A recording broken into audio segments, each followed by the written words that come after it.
Tandy. Welcome to another YouTube video. Today we're going to be playing some Pioneer with Dimir Rogues. This deck kind of burst onto the scene like a year or so ago. It looked very similar to the standard version of the deck that was very popular and very powerful during its heyday in that format. This build goes a little bit deeper into the card pool, looking for some minor upgrades. It's using some new cards. It's using some new engines. And what we're essentially doing is trying to play like a really cheap 1 or 2 mana threat, and then using a bunch of cheap interaction to leverage that threat. If you've played a deck like Blue Delver before, or if you've played, Mono Blue Spirits, it's not quite the same because we are more interactive, but it's very similar. And what we're trying to do essentially is play one of 2 early creatures. That's Thieves Guild Enforcer, 1 black for a 1/1 flash. Whenever it or another rogue enters the battlefield, each opponent mills 2 cards, and then as long as they have 8 or more cards in their graveyard, Thieves Guild Enforcer becomes a 3/2 with Death Touch. So the opposing mill stuff is like minimal in the deck, but it does come up, and it is useful for turning Thieves Guild Enforcer into like a real card. 1 mana 3/2 flash Death Touch is quite strong. But honestly, I think the best card in the deck is actually Soaring Thought Thief. So for 2 mana, Soaring Thought Thief is a 1/3 flyer with flash. And as long as the opponent has 8 or more cards in the graveyard, rogues you control get +1/+0. And whenever 1 or more rogues you control attack, each opponent mills 2 cards. So this card looks harmless, right? But what ends up happening a lot is your opponent has like 1/1s and 2/2s. And if you have 2 mana open, they can't really even afford to attack. A 2/3 coming down at flash speed and kind of eating a creature whole is such a nightmare for most aggressive strategies. And Soaring Thought Thief becomes so much stronger than what the stats say and what the card physically says. It's kind of like think of it like a Baleful Strix.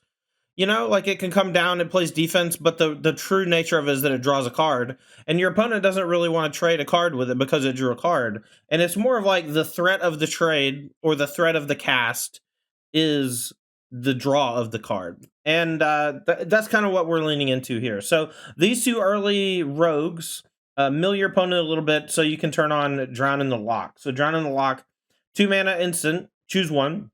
Counter target spell with mana value less than or equal to the number of cards in its controller's graveyard, or destroy target creature with mana value less than or equal to the number of cards in its controller's graveyard. So we mill our opponent for a little bit, and then Drown in the Lock turns into a split card, Doomblade, or Counterspell. The more cards in your opponent's graveyard, the better Drown in the Lock is. It's not great at countering things like Treasure Cruise because it requires your opponent to just have tons and tons of cards in their graveyard for it to work. Often Delve spells are a perfect countermeasure against Drown in the Lock. But there aren't a ton of Delve spells in the Pioneer format running around right now, so I think Drown in the Lock is quite strong. Drown in the Lock is just another piece of interaction that combines well with 3 copies of Fatal Push for spot removal, and 3 copies of Thoughtseize to interact with things before they can resolve. So Drown in the Lock kind of plays double duty in that regard. We are rounding out the interaction. We have 2 copies of Spell Pierce. This is going to hit things on the stack, very similar to the Thoughtseize and Drown in the Lock package. And then we also have 1 copy of Cling to Dust. This is just for graveyard interaction.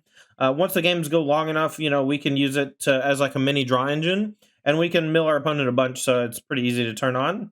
It's a great anti-graveyard card against things like Greasefang for when they target a vehicle, you can eat it and not die. That's pretty nice. 1 copy of Shieldred's Edict. This is a versatile removal spell. I've seen a lot of black-based decks play one of these. I've played one in a few Rona builds, and I've liked it quite a bit. I'll probably play another one in the future, and I'm pretty happy to have one here.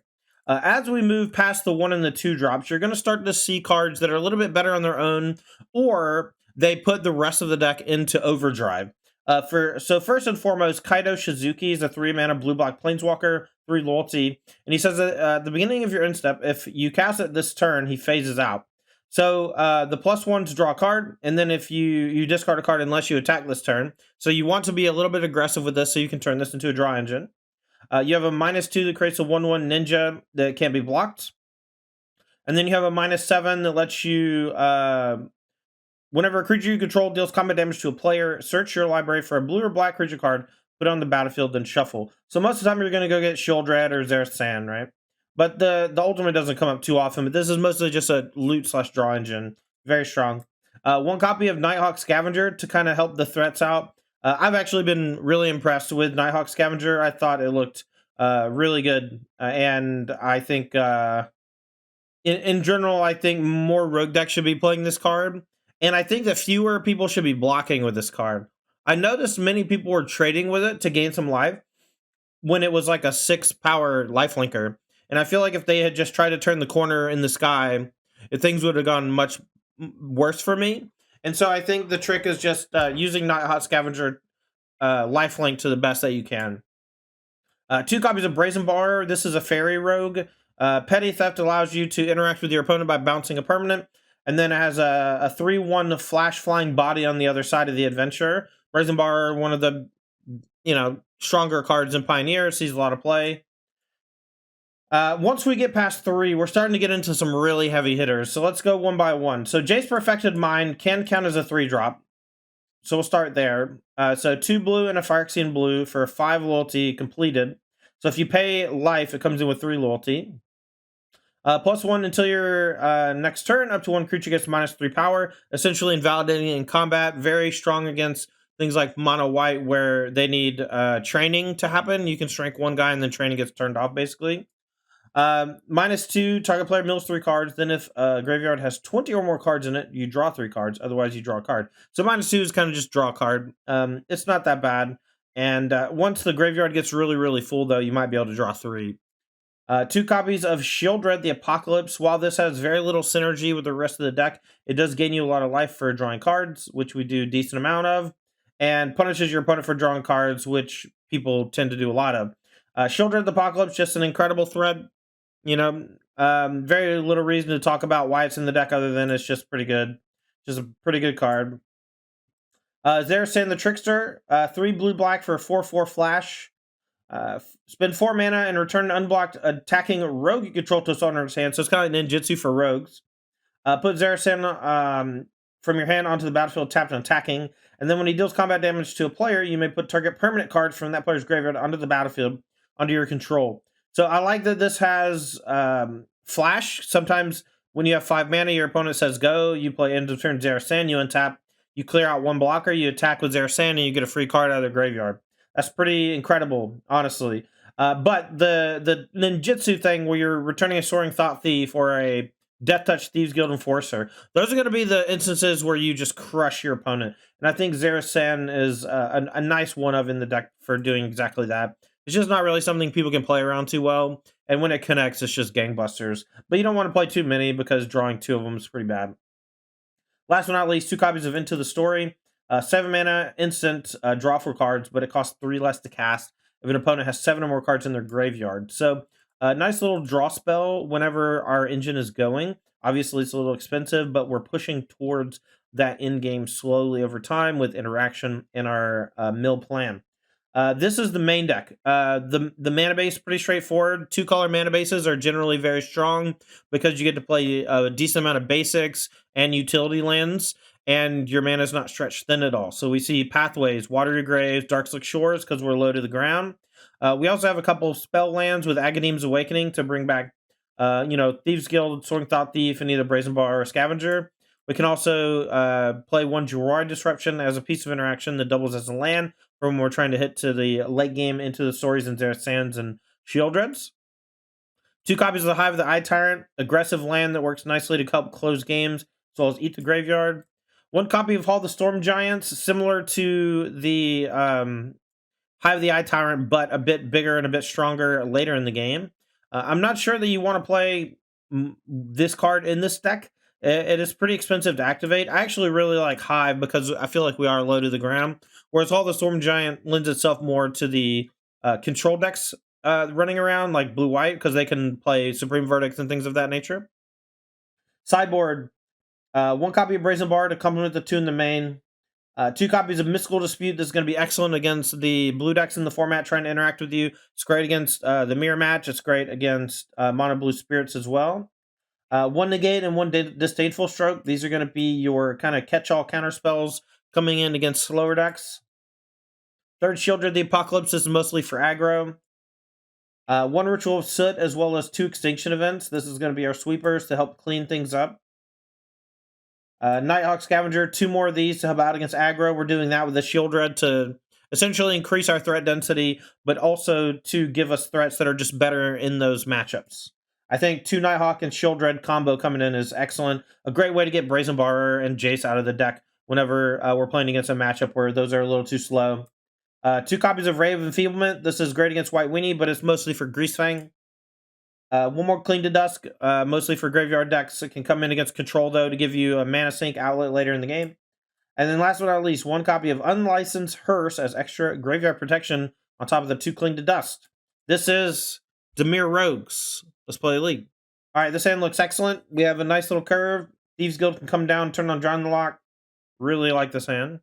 Your deck checks are also thorough. I try to be thorough for the YouTube. Most people know what the decks do, but a lot of people don't.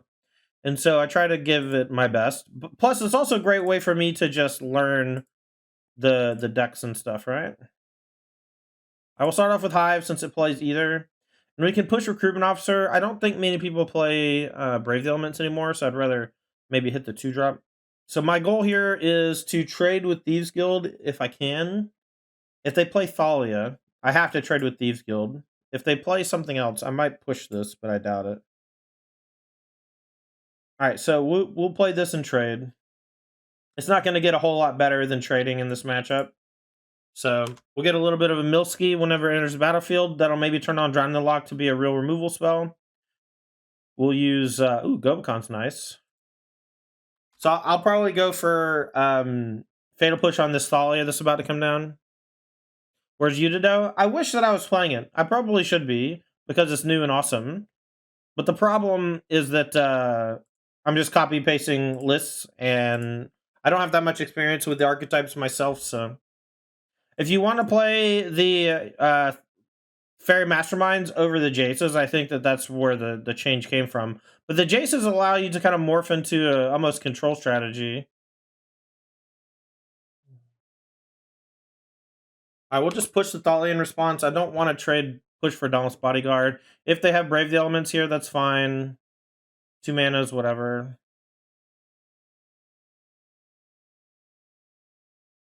You like the blue black battle would be good at main Neotraxa. Maybe as a 1-of. Maybe as a 1-of. Alright, we could have waited to kill the Luminarch Aspirant, but...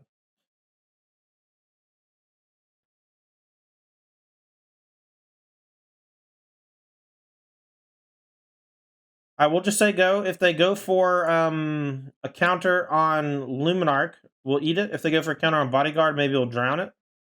And then maybe Soaring Thought Thief and block. You still doing Dono decks? It's pretty rare these days, but yeah.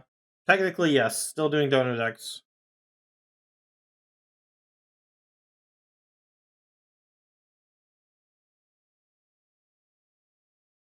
Alright, let's see how they attack.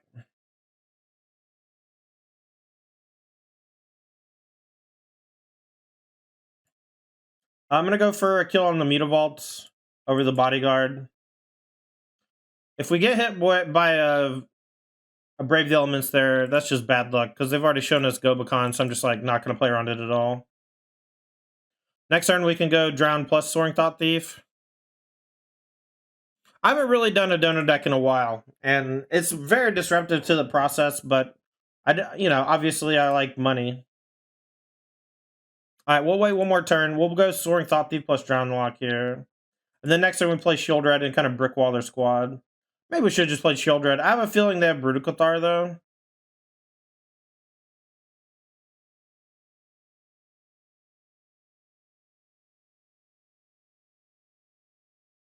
Alright, so putting 1 on the Hopeful Initiates. Maybe I should have just killed this while ago. I really don't feel like I can afford to kill it just yet, though. I guess we'll just kill Hopeful Initiates. These are just, like, too big for me. And then I'll probably play Soaring Thought Thief just so I can attack and start milling so we can turn it into a 2-3. It not being able to trade here is a little awkward. Maybe that was a reason not to trade with Thieves Guild early. But I had a feeling that the Thalia was coming, so... Most of the time when your opponent doesn't play a 2-drop pre-combat in this matchup, it's because they have Thalia.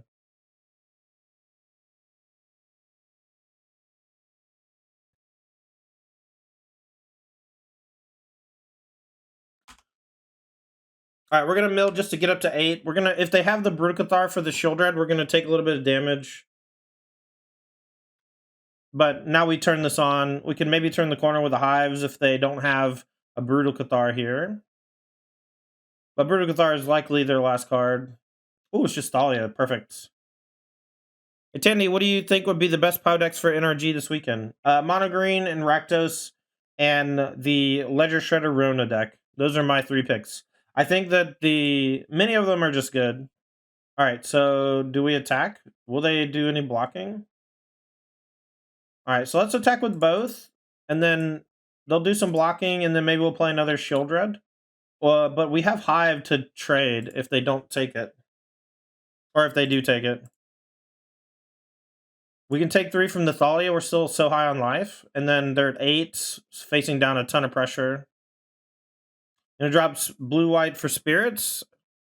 Yeah, that's our blue-white for red-black. Yeah, I think that's a good choice. Alright, Thalia coming in for 4. We'll offer Hive trade with Dawn's Bodyguard if they send it.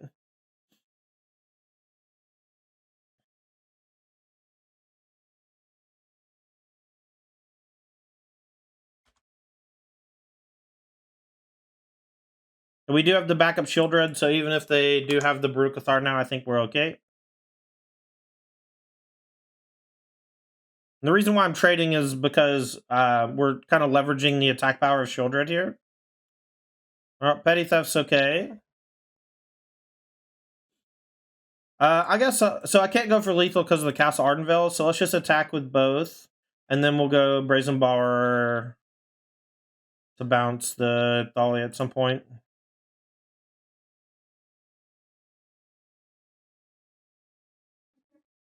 So they'll probably make a token and block. Okay, or not.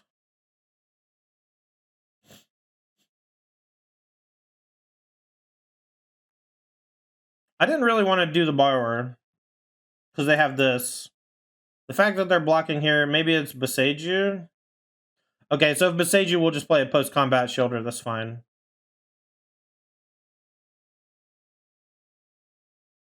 I guess if they Beseiju before damage. Okay, so they are smart. They put a stop during combat.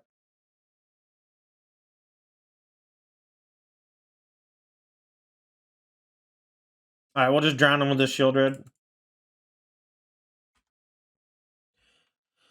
Have you had a chance to check out your Jessica 8 Peasy yet? I love the Narset. Not yet, Becox, but it's on my list.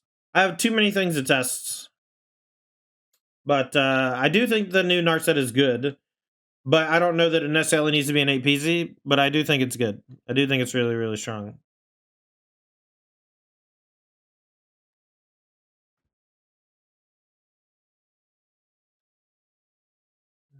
Alright, Shieldred, easy carry. We'll bring in 2-Ray. Another Shieldred, Ritual Extinction, Nighthawk Scavenger, and we'll cut Jace, Kaito. We want to cut a lot of the anti-control stuff, right? Spell Pierces, Kaito, Jace, you know, even Cling to Dusk, pretty dog shit in the main. So if that's the case, what do we keep in? Probably the Into the Stories. We just go trade into the story. Do I want to cut maybe the Agadeem's Awakening for another Brazen Borrower? I don't love Brazen Borrower in this matchup, so I think I'm just going to keep it at 2. All right, we're here for game number 2, but this hand looks pretty bad. We'll throw it back. This hand is not great either, but we'll keep. Maybe put back Agadeem's Awakening. Doesn't seem like it's going to do a ton in the matchup. It's just a bad land, really. I do like the turn 1 Thoughtseize. We can maybe hammer them.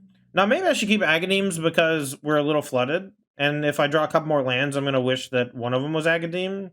But if I need my 4th land untapped to not deal me damage, that could be disastrous. And the way this hand curves out, we already have 1, 2, 3 covered, right?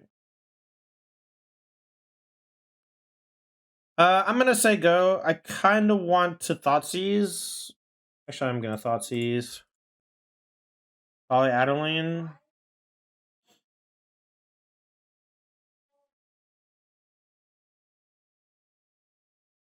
I'm gonna take their 2-drop from them. We might just like stifle all their development, and then Raven Feedment to kill their 3-drop seems great. If they just go land attack for 1 go, that's a huge dub for me. And then we'll have the Ray for the Adeline.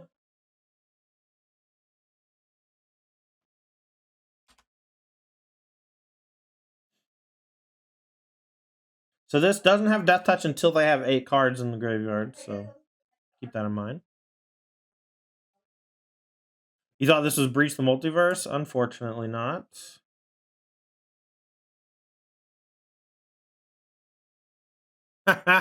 Oh, Rhea. Getting a little too cute out there, are we? Alright, so they have a Plains in hand that I don't know about, or that I do know about. And they played the Mutavault. Alright, so let's go Float of Black.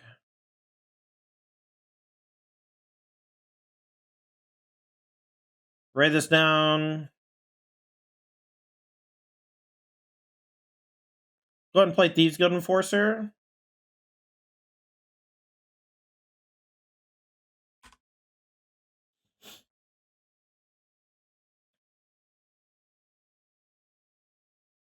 Oh, that's cool. I just, I guess that if you're doing some mill stuff on your opponent, it's kind of interesting. Oh, I guess Extinction Event's a reason not to play my thing, huh?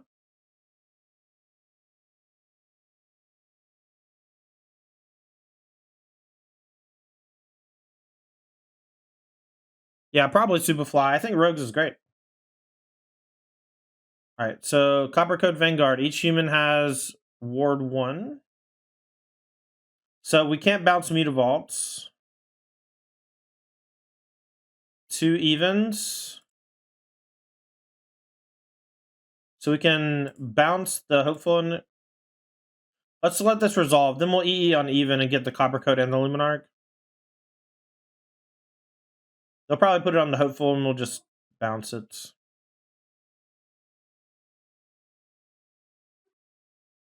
We'll pay the 1. SO with a 19 months says this fucking cover's amazing. Who does it? This is by Japanese Breakfast. Callie and I became big fans of Japanese Breakfast after her SNL performance a year and change ago.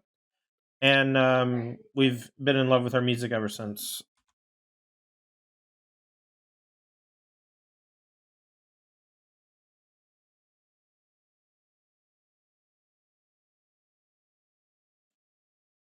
Alright, we'll name even. Copper Coat looks okay, though. So now we'll play some Brazen Bar to pump this. We'll take the 2 from this. We're in a nice racing situation. This is very, very similar to Fairies, circa 2008.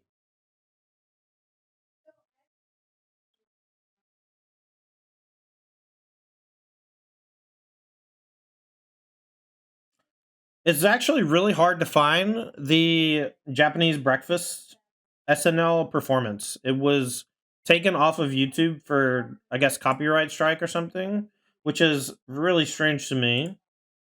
I don't really want to push this. I kind of want to push the Mutavault. So we're going to let the Mutavault activate, and then we're going to push it.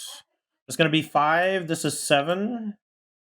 So we need to get 1 more card into their graveyard. Did you try Tassiger in this build? No. Alright, we have to push before attacks to keep the training from working. It's last known information on that ability. If we had like a shrink effect, we could wait for the attacks, but very little reason to wait. I guess I'll draw a card instead of playing Brazen Borrower, since we're empty-handed. Although, getting the creature down and attacking is pretty good against the castle. I'm gonna do it. Just because if we find a way to kill Hopeful Initiate, we attack for 6.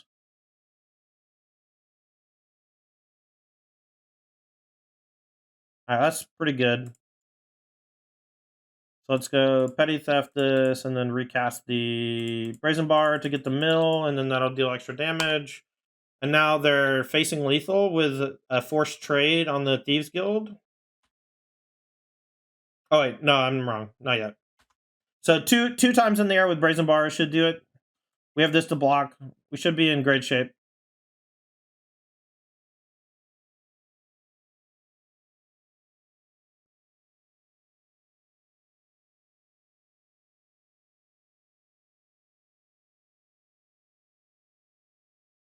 All right, so we'll attack the Thieves Guild and force a trade.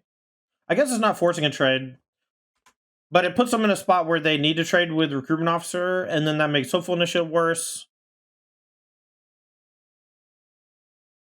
If they don't trade, they need to have essentially 2 removal spells next turn instead of 1 to not be dead. Alright, depending on what my life total is, in step, I'll probably activate Castle. But they might just be dead. Only 2 cards in hand, 6 life, facing 2 Brazens.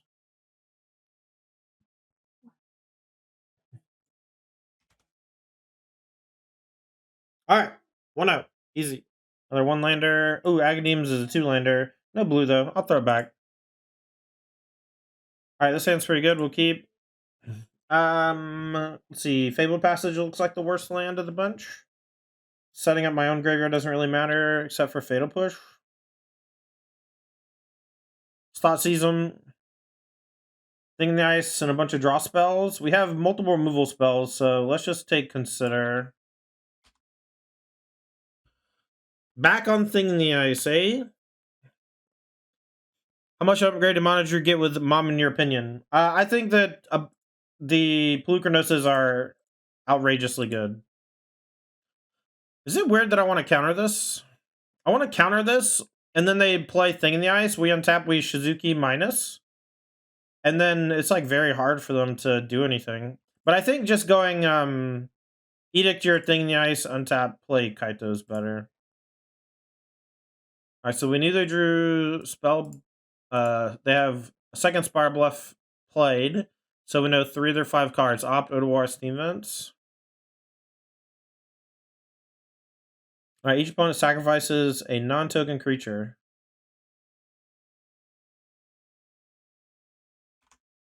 I'm always afraid I'm going to misclick that one. Alright, phase out. Wish I had a second blue. But that's kind of the thing we were doing, right?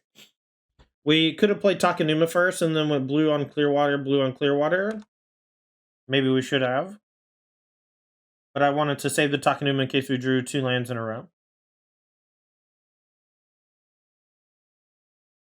This might be a Charter Course. Another Thing in the Ice. Okay, Drown the Lock takes care of that, so no big. We know they have Opt. We also have Spell Pierce to protect. Axe? They're going to go for an Axe on the Ninja, huh? 2 cards in hand, that's fine. We'll loot. Probably discard Spell Pierce.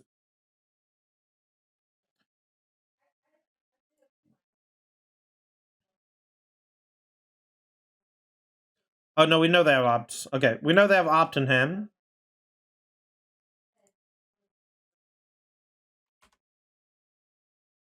This does unlock the potential for a Treasure Cruise this turn. I'm hoping they just didn't draw it, though. Another Thing in the Ice. Well, I'm glad I... Maybe I should have... Maybe I made a mistake.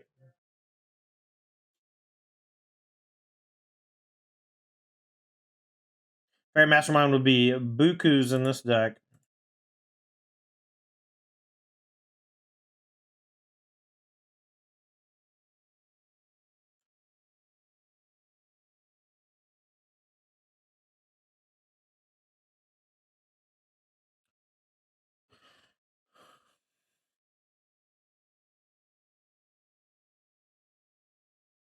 Just gonna counter everything, I guess.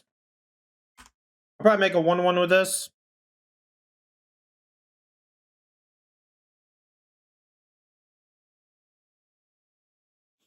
Now, I gotta remember that the Ninja doesn't work with Zareth San.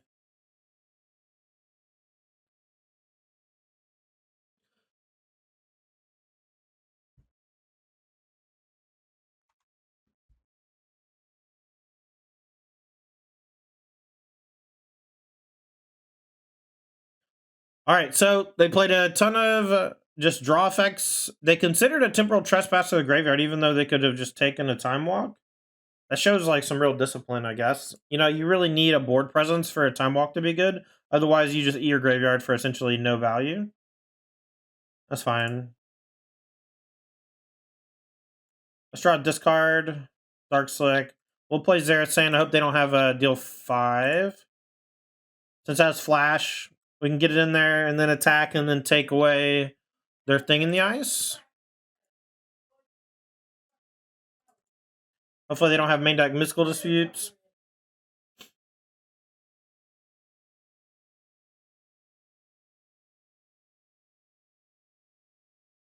Alright, so let's attack first.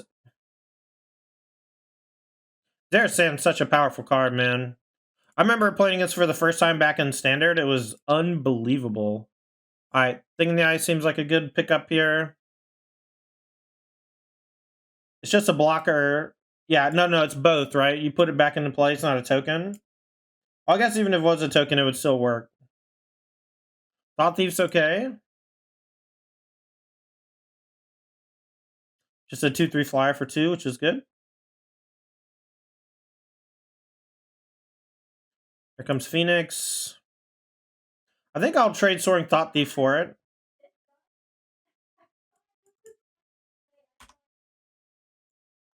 Because that'll put it out of range of the bird from next turn. And now we can attack and get their bird.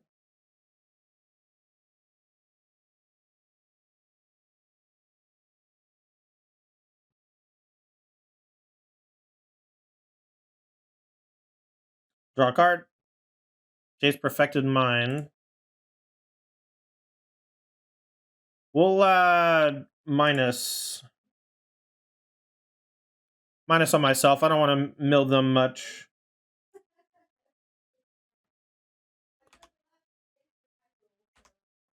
Alright, we should be in good shape though. Zareth just dominating as usual. Piece of the puzzle. Does not find another Phoenix. Does find Ob Consider Impulse. Quick question. Does Delve protect against getting countered with Drown and Lock? Yes, it does. My Phoenix.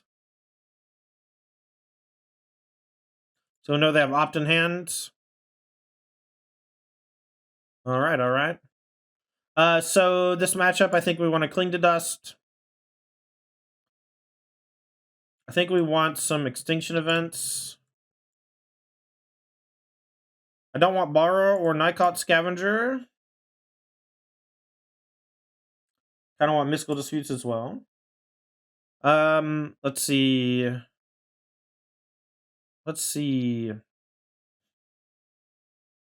Perfected Mind gets attacked down pretty hardcore. I think the Thoughtseize, the Fatal Push are all fine. The fact that they're Thing the Ice main deck, I guess that means they move back to Thing the Ice away from Ledger Shredder. That's interesting. Do we want to trim any of the Thieves Guild Enforcers? We could cut all the Thieves Guild Enforcers. Is it weird that I want the Ritual of Soot? Now that we're almost full control mode, we might just have to have a way to answer Thing in the Ice. I guess with Fatal Push and Drown in the Lock, we don't need it necessarily. So what's the worst card on my sideboard? Guess we can bounce Thing, bounce Crackling Drake, bounce weird sideboard stuff. Extinction Event's not even that good. Maybe we would just do all Borrower and no Extinction Events. It's like okay against even Phoenix or whatever. I'm hoping that just doesn't come up because of all the interaction. But maybe it's a nice backdoor. Oh, they brought back Phoenix. Their whole deck's even. That's probably fine. Alright, another one-lander. Seems to be happening a bunch, Mulligan. Keep this 6, looks good. I'm gonna put back the Borrower. I don't think it's great early game. I do like the Cling, gives me a nice feeling. Protection almost. Chat, tell me about you, huh? How's your day going? Anyone playing Tears of the Kingdom? I don't want spoilers or whatever, just curious how you're enjoying the game. I am playing it a ton and having a blast. So, let's play this on blue in case you want to Spell Pierce. I can't imagine that we want to clean to dust the opt. Dude, I actually think it might be better than breath. Ultimately, it's just 3 times the size or whatever. It's just so cool. I am super digging Tears of the Kingdom personally.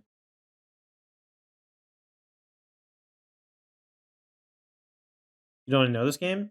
It's a new Zelda. There's a million Zeldas. You know Zelda. Tears of the Kingdom is just Zelda and Breath of the Wild 2. They brought back dungeons. It's like way better than that. They brought back so much stuff and added so much stuff.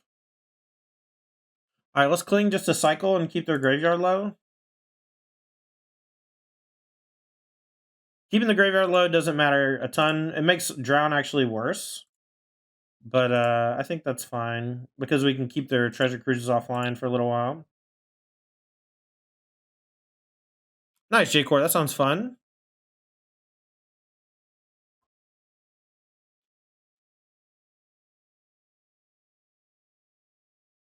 How do you keep up with Magic in other games? I basically only play Magic when I'm on stream. I talk and think about Magic a bunch off stream, but I was already 1 p.m. It's actually 2 p.m. here. It's weird how time zones work, huh? All right, so if they go land treasure cruise for 4, we can spell pierce it.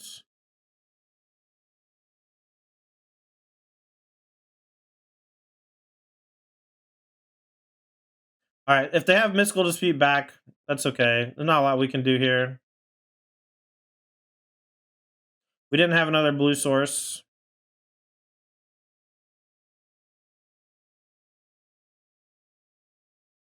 So they don't find what you calls it. So they have axe plus iteration in hand. Feel like you haven't done shit today. Are you off today? I guess we just hit treasure cruise. We just cycle. I really need to draw another blue so I can actually do something.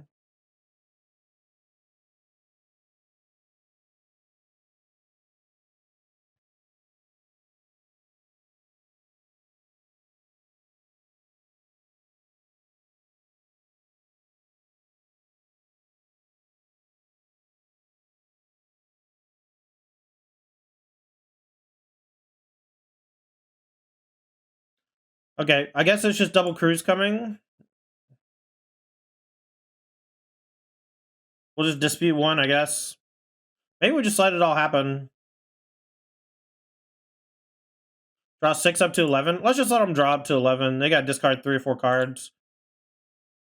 Obviously, they go up to 7 total, but then they fill the graveyard back up for me, so it's not really that big of a deal. They'll just have like 7 spells, but a bunch of them are removal.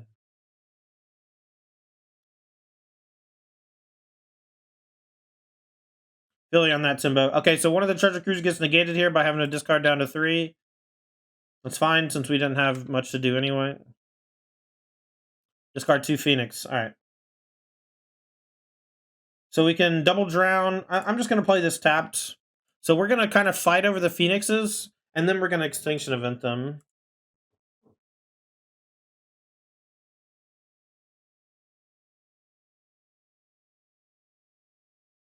We know they have axe though, so we kind of need to tap them all the way out if they do get the Phoenixes back.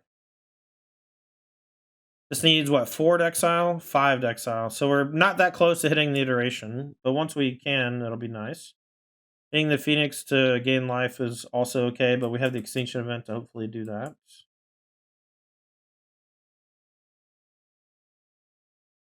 Tandy, how do you feel about this deck? Is it worth playing at RCQ? Thinking of buying the creatures? Already have the lands and Shieldreds. Well, if you already have the lands and Shieldreds, everything else is relatively cheap. You know, the deck literally is just like that Thoughtseize Fatal Push shell. Thoughtseize Fatal Push Shieldred shell, you know? The creatures themselves are like Thieves Guild Enforcer, which is not very expensive. And, Soaring Thought Thief, which is an uncommon, I believe. I would pick it up just to have access, I guess. Oh, they discarded an axe. I guess I don't know that they have axe.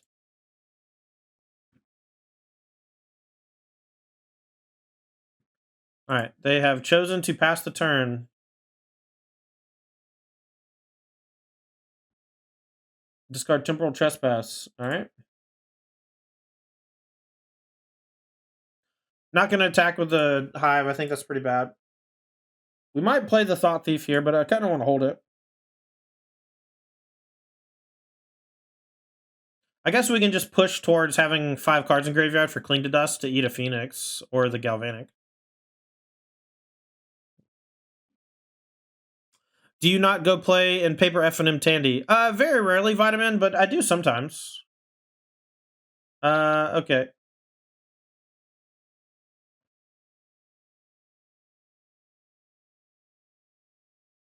I guess I could have Mystical Disputed it. I don't really know if they're playing another cruise for 6, they have to exile everything except the Phoenix. They do it for 4. My guess is that they exile these 6 and cast cruise.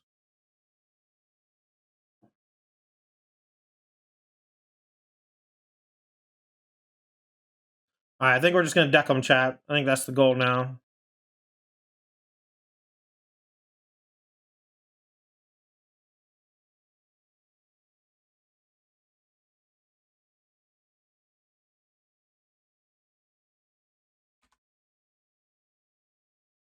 Alright, so we'll take 6, and then we'll play Extinction Event on even. They discard 4. So they keep just like drawing 6, but having to discard 3 or 4 at a time. So they're hitting land drops. They're pushing towards doing stuff that matters.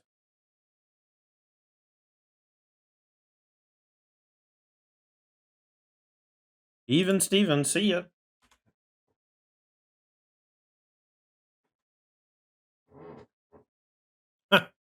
How's it going, Tom? Yeah, they even have Thing in their ice in their deck. They don't even have Ledger Shredder.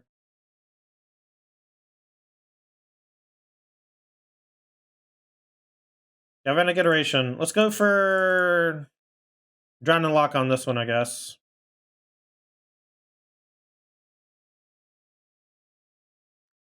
Okay, so Spell Pierce on Drown's fine. And then I'll just dispute the...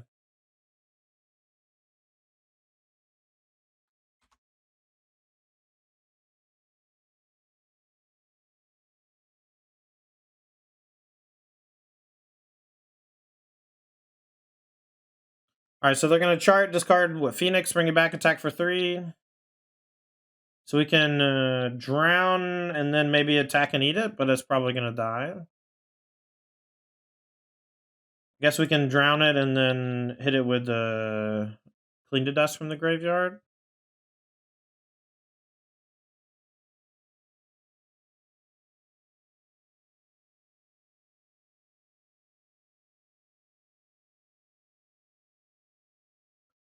Alright, we've got to remove 5. Let's keep both Clean to Dust. I'm doing this now while they're mostly tapped out in hopes that they don't have Spell Pierce. Alright, 20 cards left. 3 Phoenix down. I haven't seen another threat yet. My guess is they cut Thing in the Ice. Okay, they kept PZ. That's bad news. Getting very close to decking them, maybe. I think that this is going to bury us, though. Although most of the things that make triggers off Pyromancer draw cards, so consider and chart a course. Okay, so see if they get 4th Phoenix. Nope. Good news. 12 cards left in deck.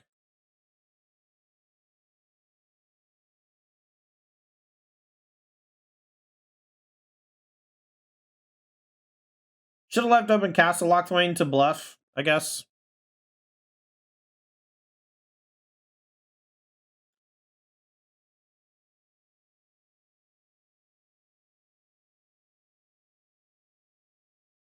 Alright, they play Indus or Consider, that's fine. Hey, Tandy, I was the first player with Mono White. The matchup felt awful. What do you think?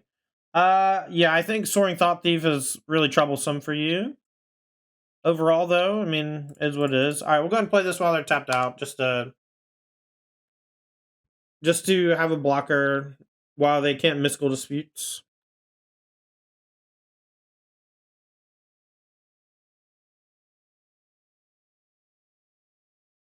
Alright, so here comes Axe on the Shieldred. They do have another Phoenix in the yard.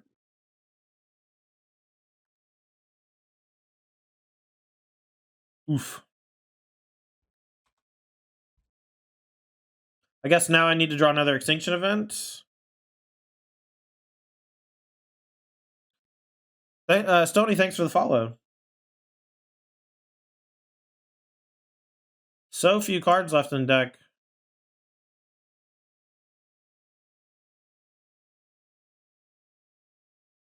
Upkeep Castle? Yeah, maybe.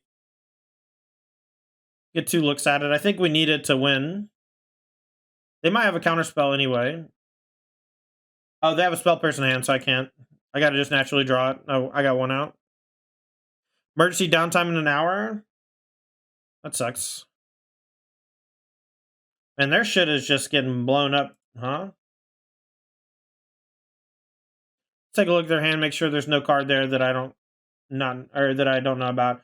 Rending Volley, a Braid. So they have so much removal in their deck.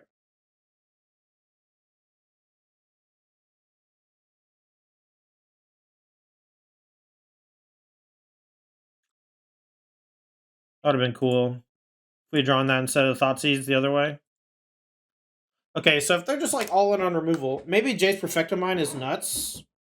If I can keep the Phoenixes down. Alright, let's cut this Brazen Bar. So I don't really need the Fatal Pushes, I don't think.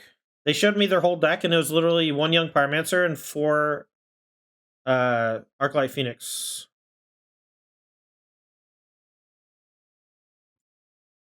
I will keep this one.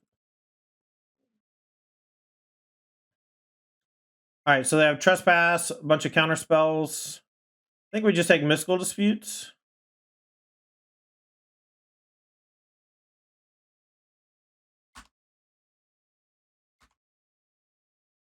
I might draw into the lock on a card draw effect, consider, just to slow him down. I'll definitely Spell Pierce it.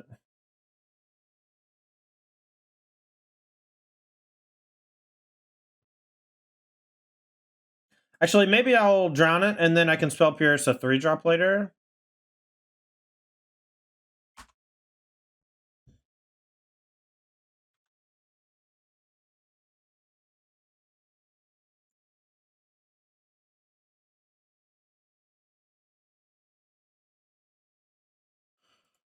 Okay, well now we can Thought Thief plus Spell Pierce, which is nice, and then Shield our next turn, so we actually get a nice little curve.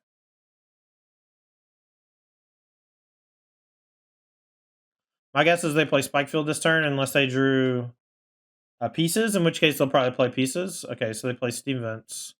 So we know 4 of the 5 cards.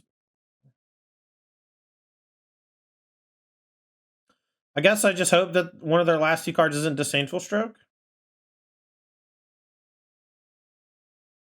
I think we have to just slam. They didn't have a counterspell for the Thought Thief. If it's Disdainful Stroke, it's Disdainful Stroke, you know? I'm gonna get black, I think.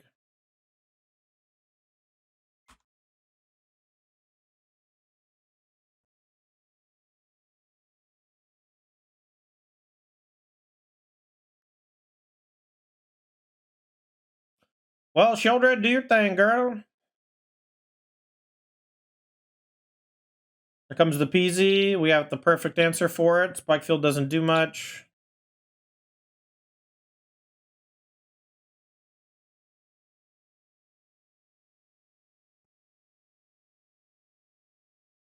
Alright, they didn't make a token in response. That's great news.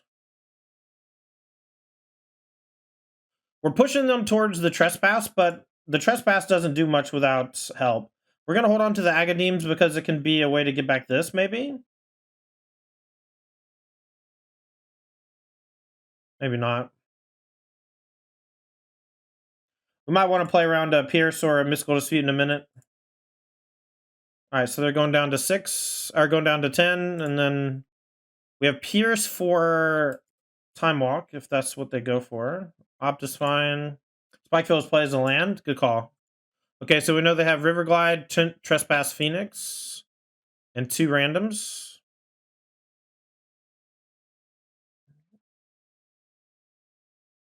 I almost played this untapped to play around Mystical Dispute, and maybe I should have. Pay the 2.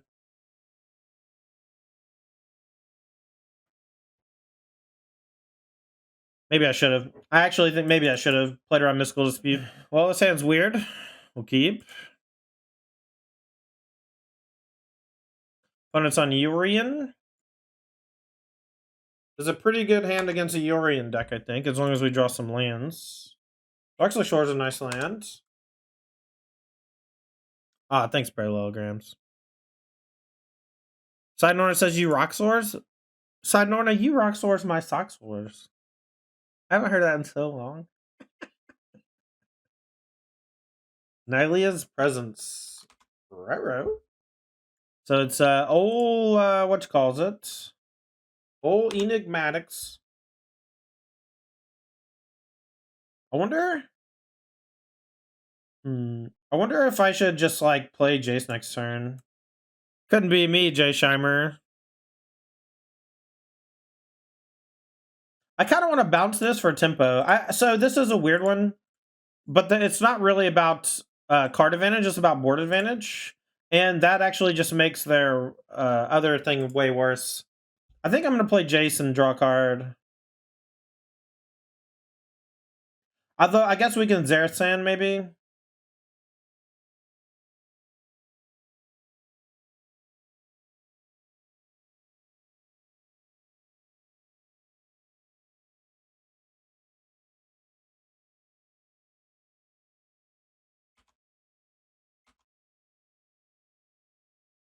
So now if they play Enigmatic, it doesn't have a trigger yet. And if all they do is play Nylia's Presence, that's fine for me. Fine to me.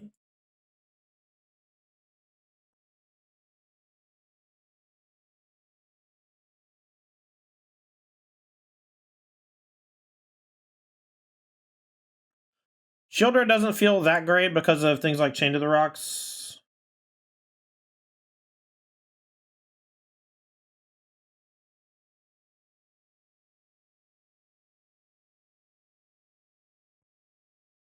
I think I just played tap. Plan to play the Brazen Bar and then maybe Zerasan next turn. I don't know that I'm even gonna ninjutsu it because we're only getting lands. I also might burn this to draw a card and mill them for 3 so I can maybe get something else cool.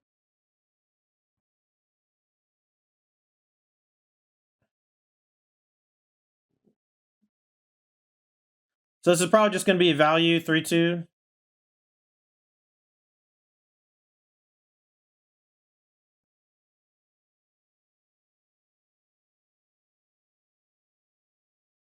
Skyclave on the Jace. That's fine. Alright, so we'll play the Brazen Bar.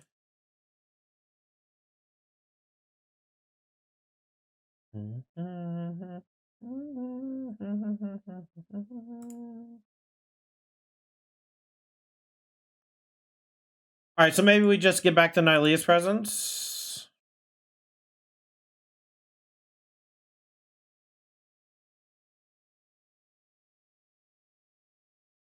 I'll just say go. Maybe I'll block with Zerasan and get a 3/3 off the Skyclave. Maybe that's how I win.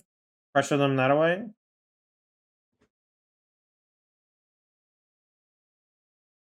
Make too many things for them to chain to the rocks.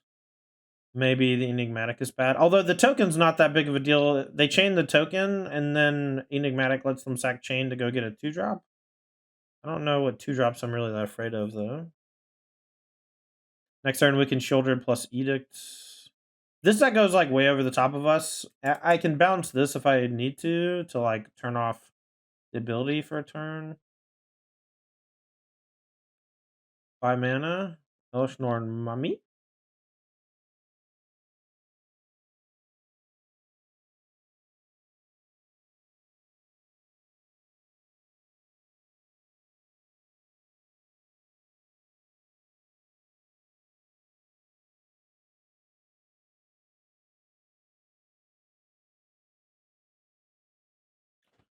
Alright, so we'll block, and then we can Edict the Elishnorn.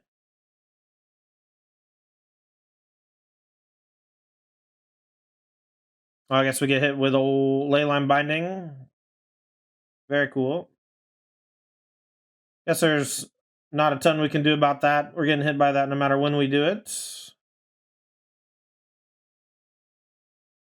Edict now doesn't stop this. If they bind and give me my 2 things back, I guess this means they're getting Dragon Lord or they're stealing Zeratsan.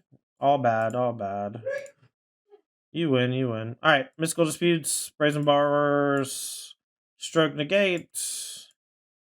And then we just cut a bunch of the Fatal Pushes. Not in love with Cling to Dusk. I'll keep the Edict. Actually, Edict seems bad. They're like very little graveyard stuff, so Cling doesn't seem great. Scavengers can maybe come in. It is a little slow. Maybe Shieldred's better. Is Shieldred even good in the matchup, though? I feel like Shieldred's not good against Leyline Binding Chain to the Rocks decks. If we could just stop their Enigmatics, nothing else really matters. And we need a way to kill, and I think Shieldred is the fastest kill. Although Nighthawk Scavenger is definitely... Like, you could make an argument for Scavenger over Shieldred, I think. Maybe that's better. We do need threats to win the game, that's true. Maybe Shieldred over Jace. Another one-lander can't keep. Alright, we'll keep this one. This looks okay. Honestly, I think I put back a land and just hope I draw one for the Jace. And I want a Thieves Guild and I want a Soaring Thought Thief and just beat down. With a little Mystical Dispute backup for their payoff. No, you're good. It is a 4. It's a 4. I'm just dumb.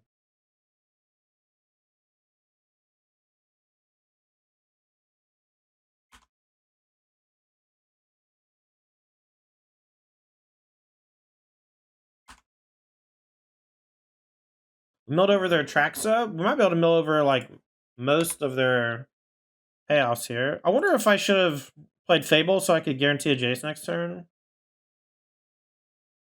I don't really understand. I know the Fabled Passage is there because it turns on Fatal Push. But overall, just not a big fan of the card.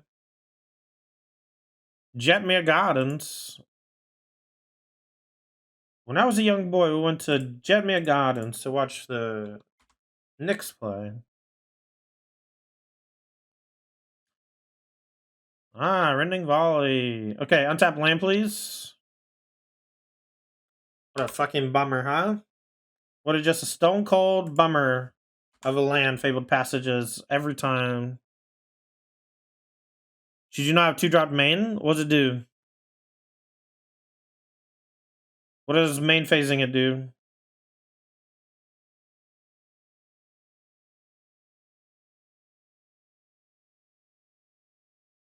Mill 2 cards and not turn anything on?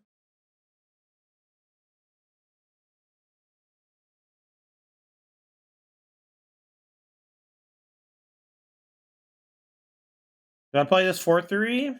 I don't think so. That's Thoughtseize. I don't want to get like Mystical Disputed or whatever. I guess this is a negate. Binding? That's fine. If they're having to like binding my... Okay, so Fires is the only thing they have. They have a Yorin as well, I guess, but it's like... If I draw a land, I can go 3-drop plus Dispute, which would be nice. Mill an extra 4? Okay, so if I play this... Okay, yeah, I would have milled an extra 2. I already got the 2 from the ETB. You're right, I should have milled for 2 more. So they bought Yorion. Darkslick Shore is the perfect land. They say the perfect land doesn't exist. If they want to just play Yorion and Blink Binding, I'm okay with that. This thing is gonna ETB and mill him up to 8, so it's almost the same clock. And then I can Jace plus on the Yorion, maybe. It would not have been an extra damage. It's not extra damage. It's deck... I mean, if you count it, milling as deck damage or whatever. I did miss... It is a mill for 2. You're right, you're right. So it's whenever one or more rogues you control attacks. So I missed a mill 2. It ETB'd and milled, though. Off of this. But it wasn't more damage. My guess is they'll just swap these 2, but that's fine. So they go up to 8. Now I can start attacking for 3.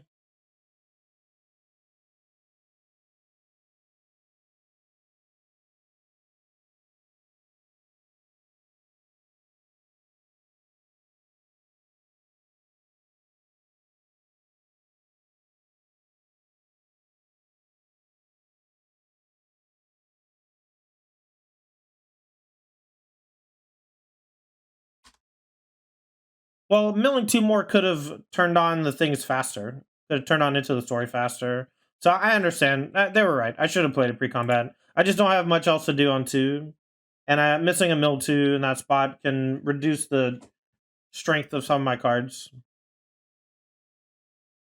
Alright, let's attack.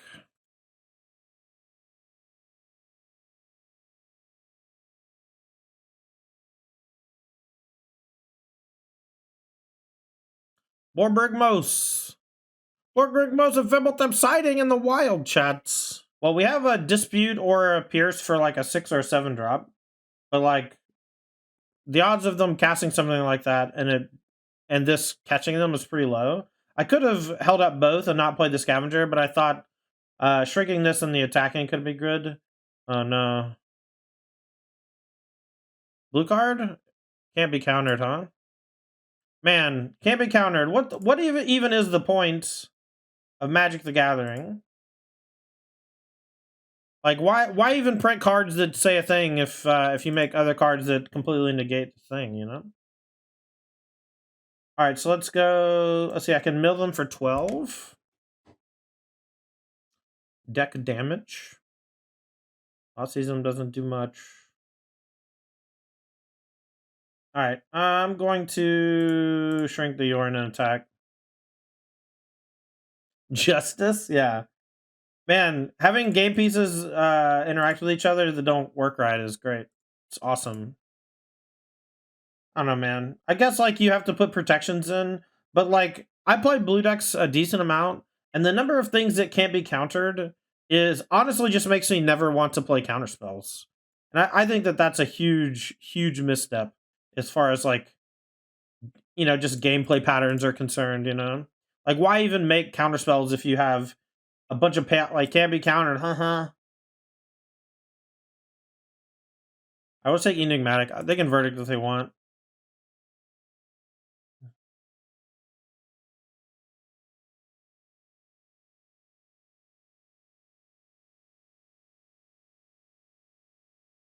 I know, parallel. It's so frustrating. As a blue mage,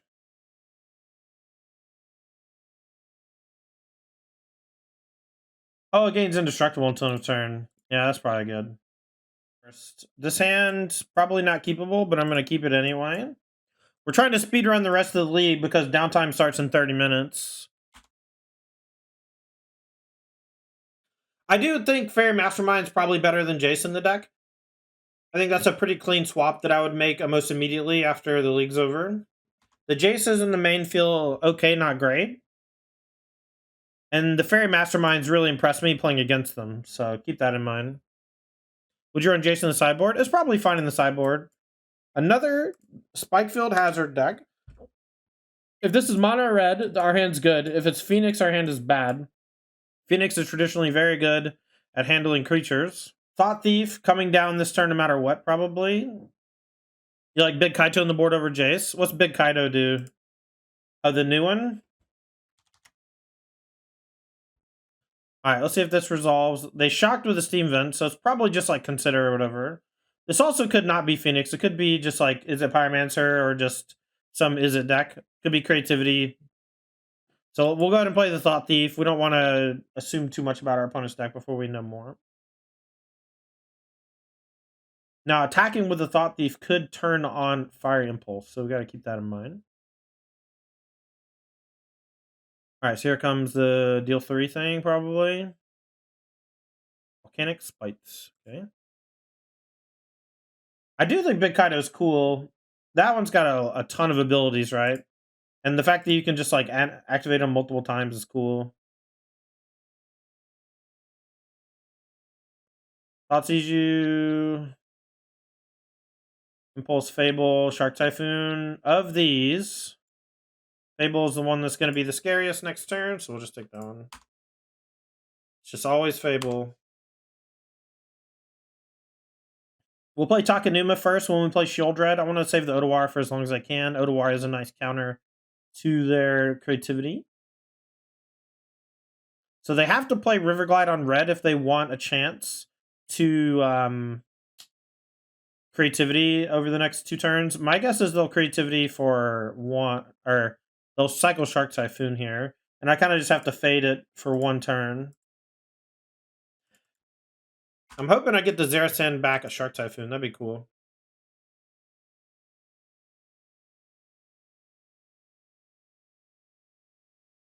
Alright, here comes Cycle Shark Typhoon for one.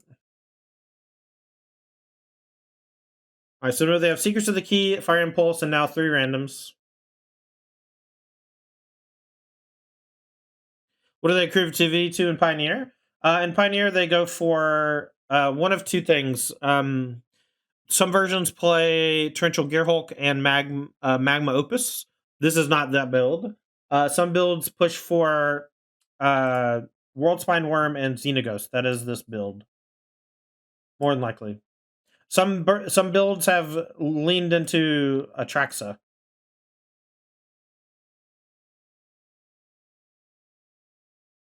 Yeah, Worm. It's just like every big guy in the last 20 years is up for grabs, or 12 years or whatever. Divide by 0 on the Shieldred. Okay. Alright, so we have the Otawara to stop the shark. We have Zerasan to pressure on the Shark Typhoon or the Fable. I might get back Fable first. Yeah, some builds play 2 worms now because worm is just better against Rakdos than and that way you can creativity for 1 or 2.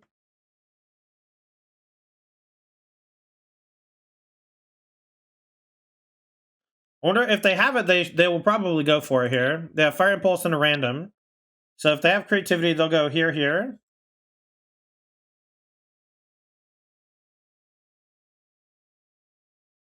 Was there sand? If we draw Fatal Push, we can push the token and then steal their Fable. So if they didn't draw Make Disappear, I guess. If they did draw Make Disappear, we'll just play Shieldred next turn and hope for the best. Hope that we don't get clowned on by a top deck.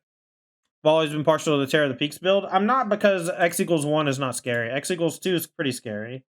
7 or more cards. Okay, so we can go Thieves Guild plus Into the Story end of turn without having to play the Otawara. Alright, so they're going to block and then Fire Impulse.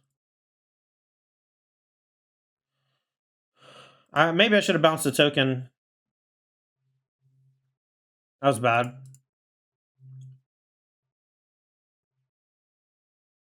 But we have plenty of things to do.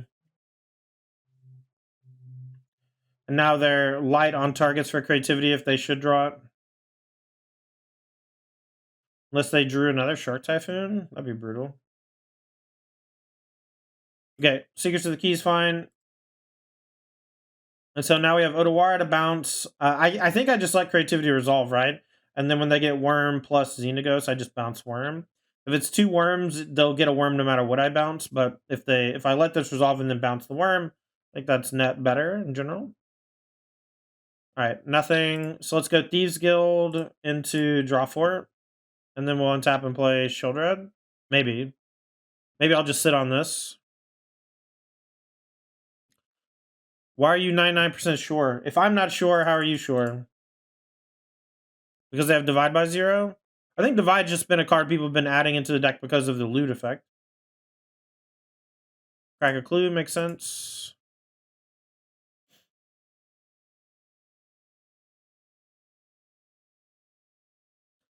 I think the double worm version might be better. I don't really know for sure.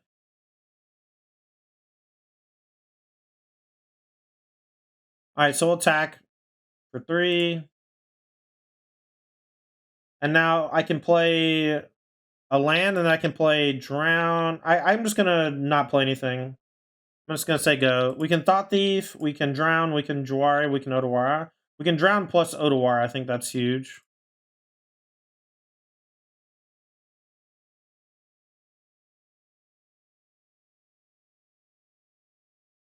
I mean, I've seen Secrets as a one of in like almost every creativity list for like the last 2 years or something. Alright, end of turn Thought Thief. The Mutavault can trade. I might Drown the Mutavault.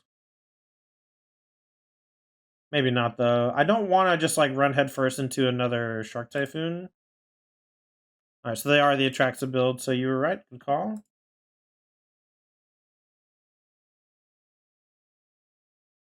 I'll attack with both.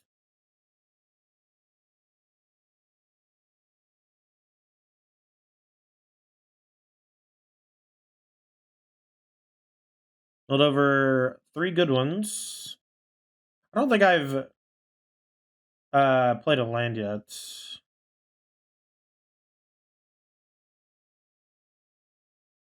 Okay, so this looks like a big shark typhoon. Alright, I'm gonna go for drown.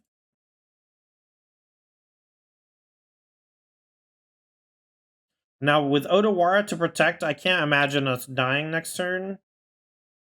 And with multiple creature lands of them at 3 life, I think we say go. And the next turn we can Hive plus Shieldred. So we just put so much pressure on him from so many ways. Including the Odawara to protect from the creativity. Impulse resolves.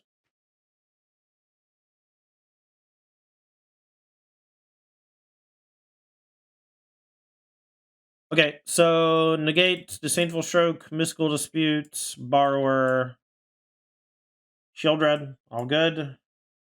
Scavenger bad, borrower solid, Jace solid. Thoughtseize is good, fatal push bad, clean to dust pretty bad. 1 card left. Tapping out for Jace is kind of scary. They can pressure it with tokens and such. Maybe trimming 1's okay. Game 2. We'll keep. Hand looks pretty good. Really interactive. No threats yet, but we'll get there maybe. Alright, we'll go for the... Maybe I don't turn 1 Thoughtseize. Maybe I do, though. Creativity Fable. Just always take Fable, chat. Just always take Fable. It's just too strong. We could like make an argument to take Make Disappear because Jawari and Spell Pierce pressure the Fable decently, but I kind of just would rather trade my resources for all their little dinky permanents and make it so that their creativities are dog shit. I don't know if that's like the best route to victory, but all right, Spikefield.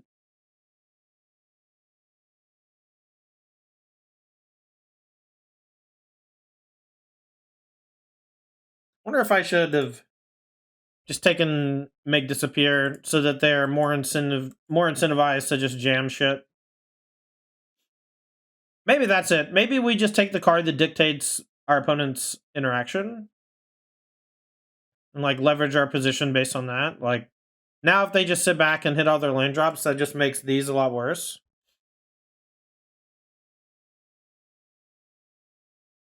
All right, well that just crushes them, I think.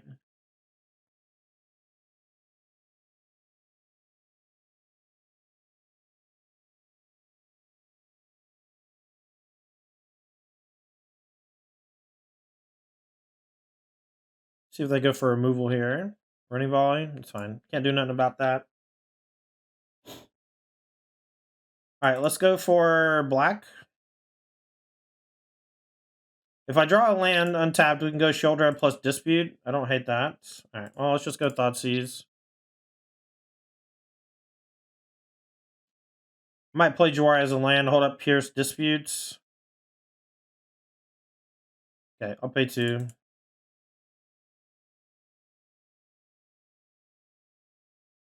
They go for another Make Disappear. I think I'm just going to snap off the Spell Pierce and ruin their life because we know they have creativity. I'll play Jawari as a land. Then we can next turn play Shieldred plus thing. Alright, so we know they have Mountain only. We just hope they don't draw like a bunch of Shark Typhoons. Attack for 2 makes sense. Narcissist going into APZ. I'm trying to build a Jeskai build, Vitamin. I wrote about it in Patreon week before last. Alright, so now we'll just hold up Mystical Dispute / Thieves Guild.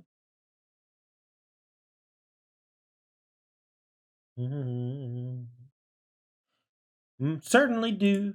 Alright, Thieves Guild end of turn. We're like pretty close to getting to 8 cards so that the Mutavault trades with Thieves Guild instead of eating it. Well, Sheoldred's Edict make sure that that happens, so let's attack. And then we still have Dispute back up.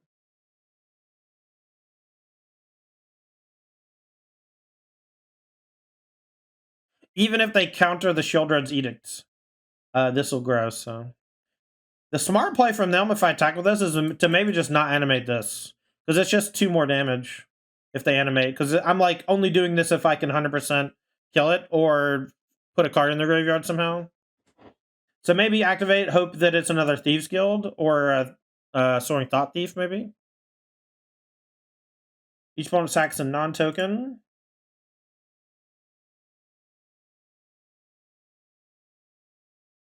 Even if they counter this or whatever, that's fine, right?